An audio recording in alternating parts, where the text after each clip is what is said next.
C'était l'une des premières annonces du chef de l'État.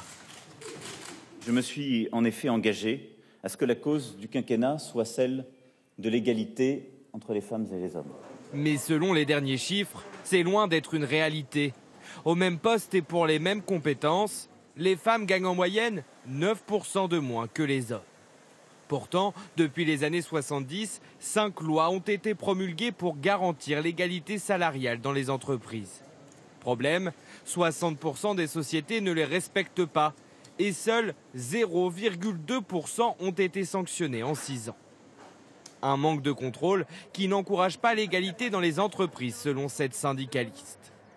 En France, il est moins cher, moins coûteux pour une entreprise de ne pas respecter la loi, puisqu'il n'y a aucune sanction, que d'être vertueux, de respecter la loi et de supprimer ces écarts de salaire, parce que ça veut dire qu'il faut augmenter les salaires des femmes, et ça, les employeurs ne le veulent pas.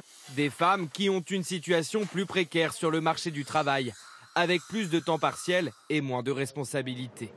Résultat, tout poste confondu, les femmes gagnent en moyenne 23,7% de moins que les hommes.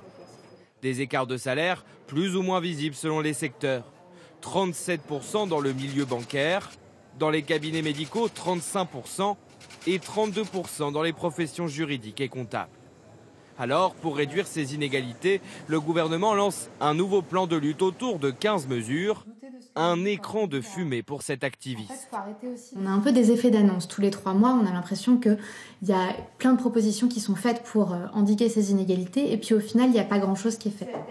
Selon ce collectif, au rythme actuel, il faudrait attendre 2168 pour que l'égalité salariale soit une réalité en France.